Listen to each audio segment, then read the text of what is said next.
नमस्ते बच्चों, आप सभी का स्वागत है।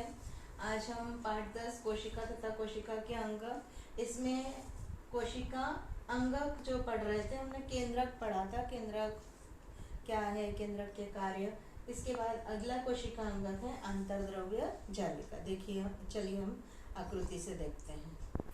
अंतर्द्रव्य जालिका बच्चों कोशिका के भीतर जो होती है, ये विभिन्न पदार्थों का वहन करने वाला अंगक होता है, जिसे अंतर्द्रव्य जालिका कहते हैं। इसमें क्या होता है, तरल पदार्थों से भरी हुई सूक्ष्म नलिकाएं होती हैं और ये पटल से एक दूसरे से जुड़कर बनी हुई जाल जैसी संरचना दिखाई दे रही है। यहाँ पर अंतर्द्रव्य जालिका अंदर से केंद्रक से जुड़ी रहती है और बाहर की तरफ प्ररस कला से जुड़ी रहती है। मतलब पूरे कोशिका द्रव्य के अंदर ये फैली हुई रहती है। इसके पृष्ठ तल पर राइबोसोम्स के कण हो तो उसे रुक्ष अंतर्द्रव्य जालिका कहते हैं। इसके ऊपर जो है, यहाँ राइबोसोम्स के कण भी पाए जाते हैं। दिख रहा है राइबोसोम्स के कण? तो ऐसी अंतर्द्रव्य जालिका को रुक्ष अंतर्द्रव्य जालिका कहते हैं। इसके कार्य क्या है? कोशिका को आधार प्रदान करने वाली चौखट है ये। प्रथिनों का परिवहन करना, अन्न, हवा, पानी द्वारा शरीर में प्रवेश करने वाले विशेष पदार्थों को पानी में घुलनशील करके शरीर से बाहर निष्कासित करना, ये इसके कार्य है। इसके बाद बच्चों अगला कोशिका अंगक है गोल्गी काय, जिसे गोल्गी पिंड भी कहते हैं या गोल्गी कॉम्प्लेक्स भी कहते हैं। एक दूसरे से समांतर रची हुई 5 से 8 चपटी खोखली थैलियों से गोल्गी पिंड बनता है। यहाँ पर देखिए, आपको यहाँ पर ऐसे गुब्बारे जैसी रचना दिख रही है, बीच में चपटी चपटी रहती है, थैलियां होती हैं। इन थैलियों को पुटिकाएं कहते हैं। इनमें विभिन्न प्रकार के प्रकीर्णव भरे हुए रहते हैं। अंतर्द्रव्य जालिका द्वारा संश्लेषित किए हुए प्रथिन गोलीय पिठिकाओं में कैद होते हैं। कोशिका द्रव्य से होती हुई ये पिठिकाएं गोल्गी काय तक पहुंचती है। उसमें निर्मित क्षम भाग से संयोग कर द्रव्य गोल्गी काय की पुटिकाओं में भेज दिए जाते हैं। गोल्गी काय की विभिन्न परतों से गुजरते समय प्रकीर्णों के कारण इन प्रथिन युक्त द्रव्यों में परिवर्तन होते जाता है। ये परिवर्तन प्रथिन पुनः गोलीय पिठिका में बंद होकर गोल्गी काय के दूसरी परिपक्व परत से बाहर चली जाती है। एक तरफ से अंदर जाती है, दूसरी तरफ से बाहर चली जाती है। अर्थात कारखानों की वस्तुएं बांधकर आगे भेजने वाले पैकिंग विभाग के जैसा काम इन पुटिकाओं द्वारा किया जाता है। इसके कार्य क्या है गोल्गी पिंड के?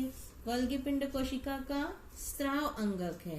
कोशिका में संश्लेषित हुए मतलब तैयार हुए जो प्रकीर्णव है, प्रथिन है, रंग द्रव्य आदि पदार्थों में परिवर्तन करके उनका वर्गीकरण करना, उन्हें कोशिका में या कोशिका के बाहर अपेक्षित स्थानों तक पहुंचाना है। रिक्तिकाओं और स्राव पिठिकाओं का निर्माण करना है। कोशिका भित्ति, प्ररस कला और लय कायिका के निर्माण में भी मदद करना है। इसके बाद अगला आता है लय कायिका। लय कायिका ये कोशिका में घटित होने वाली चयापचय की क्रियाओं में जो वर्ज्य पदार्थ तैयार होते हैं, उन्हें ठिकाने लगाने वाला संस्थान अर्थात लय कायिका होता है। कोशिका के अंदर जो चयापचय क्रियाओं में जो वर्ज्य पदार्थ, व्यर्थ पदार्थ जो तैयार होते हैं, उन्हें जो है अलग करने का कार्य इस संस्थान द्वारा किया जाता है, जिसे लय कायिका कहते हैं। लय कायिका ये सामान्यतः इकहरे पटल द्वारा वेष्टित थैली होकर उसमें पाचक रस प्रकीर्णव भरे हुए रहते हैं। इसके अंदर जो है इकहरे भित्ति वाला आवरण पाया जाता है और अंदर क्या भरे हैं? प्रकीर्णव भरे हुए रहते हैं। अब इसका कार्य भी बहुत महत्वपूर्ण होता है। क्या कार्य है? रोग प्रतिकारक प्रक्रिया। इसमें कोशिका पर आक्रमण करने वाले जीवाणु तथा विषाणुओं को ये नष्ट करती है। विध्वंसक दस्ता दूसरा कार्य है। जीर्ण और जो कमजोर कोशिका अंग को सेंद्रिय मलबा ये वर्ज्य पदार्थ लय कायिका द्वारा बाहर फेंके जाते हैं। मतलब जो कोशिकाएं मर जाती हैं, जीर्ण हो जाती हैं, उनको जो है बाहर फेंक देती है। इसके बाद आत्मघाती थैली, ये भी बहुत महत्वपूर्ण कार्य है। जब कोई कोशिका जीर्ण हो जाती है या क्षतिग्रस्त हो जाती है तो ये लय कायिका कहाँ पाई जाती है? कोशिका के अंदर ही पाई जाती है।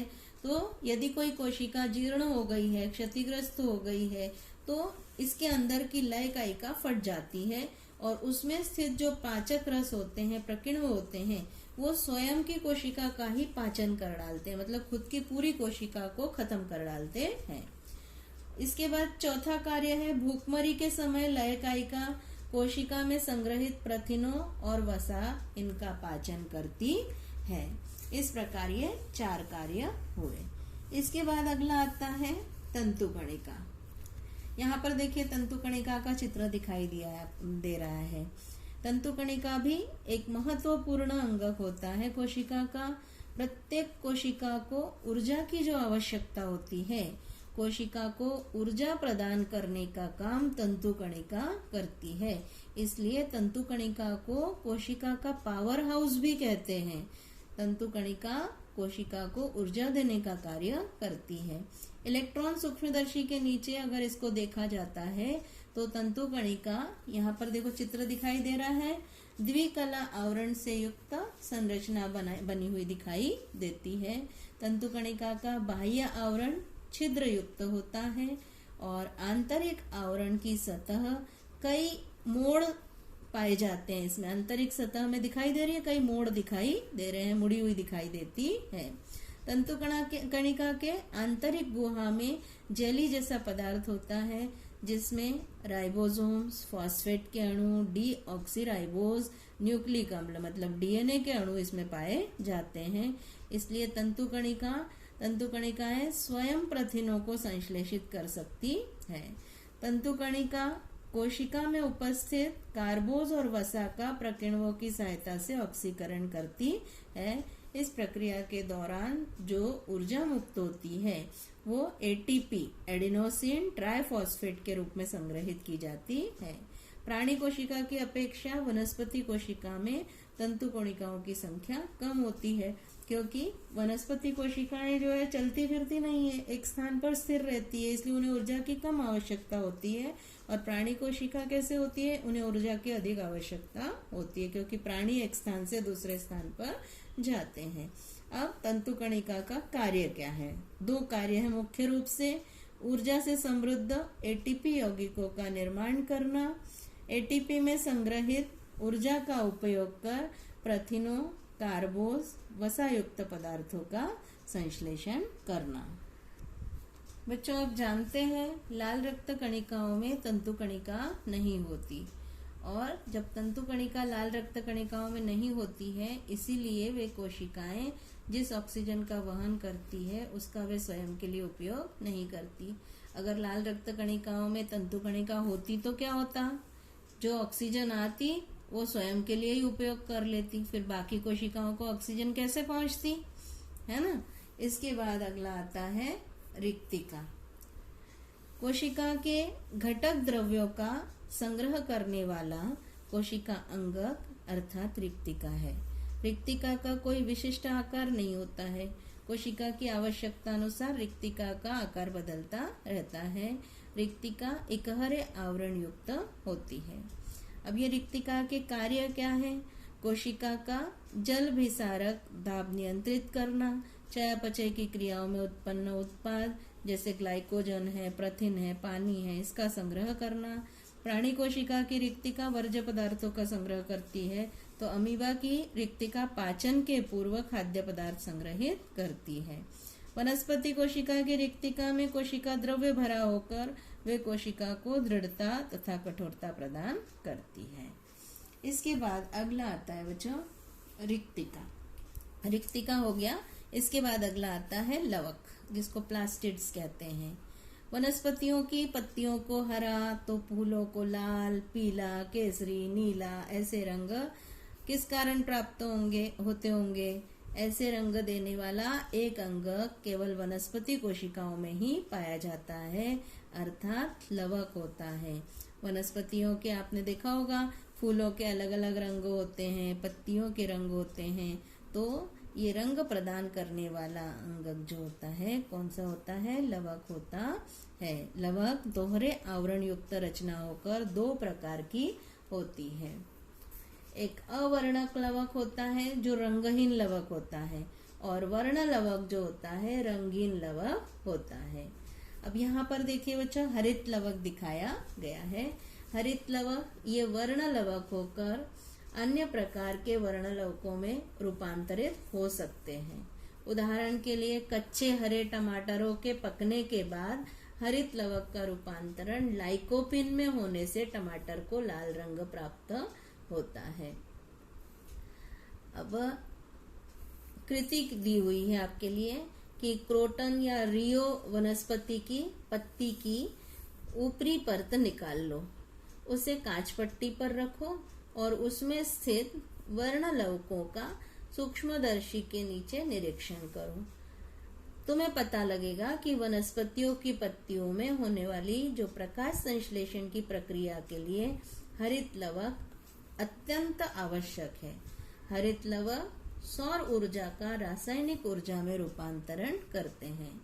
हरित लवक की पिठिकाओं में प्रकाश संश्लेषण के लिए आवश्यक प्रकीर्णक होते हैं, डीएनए होते हैं, राइबोसोम्स होते हैं और कार्बोस पदार्थ भी होते हैं। यहाँ हरित लवक की आकृति दिखाई गई है आपको। दोहरा आवरण पाया जाता है, एक आंतरिक आवरण होता है, एक बाह्य आवरण होता है, और अंदर जो है पिठिका होती है, द्रव भरा हुआ रहता है। सिक्के के समान जो है, सिक्के के ढेर के समान रचनाएं दिखाई दे रही हैं, जो क्या कहलाती है? ग्रेना कहलाती है। यहाँ पर अब लवकों के कार्य क्या है? हरित लवक सौर ऊर्जा का अवशोषण करके उसका भोजन रूपी रासायनिक ऊर्जा में रूपांतरण करते हैं। वर्ण लवकों के कारण फूलों और फलों को रंग प्राप्त होता है।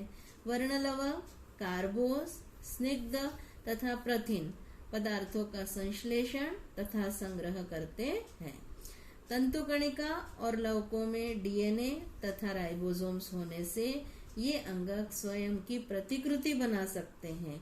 कोशिका की संरचना और अंगकों का अध्ययन करने के बाद आपको पता चला होगा कि वनस्पति कोशिका और प्राणी कोशिका में पाए जाने वाले अंगकों के कारण कोशिका का कार्य ठीक तरह से चलता है। ऐसी विकसित कोशिकाओं को दृश्य केंद्र की कोशिका कहते हैं। आपने 7वीं कक्षा में पढ़ा है, जीवाणुओं के आदि केंद्र की कोशिका का आपने अध्ययन किया है।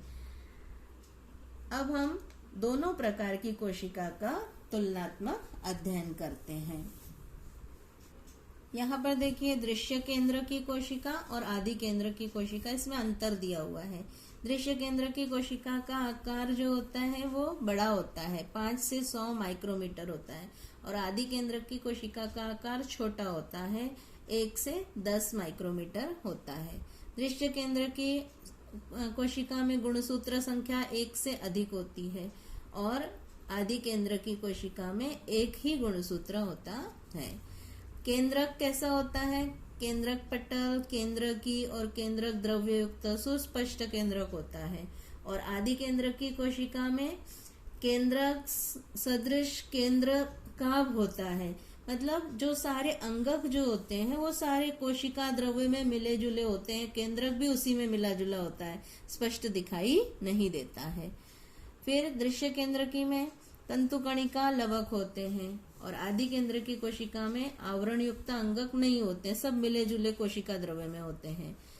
फिर दृश्य केंद्रकी का उदाहरण क्या है? उच्च विकसित एक कोशिकीय और बहुकोशिकीय वनस्पति एवं प्राणियों में ये दृश्य केंद्र की कोशिका होती है, और आदि केंद्र की कोशिका किसकी होती है? जीवाणुओं की होती है। इस प्रकार बच्चों आज आपका ये 10वां पार्ट कंप्लीट हुआ। इसके बाद जो है प्रश्नोत्तर पढ़ेंगे। आज इतना ही, धन्यवाद।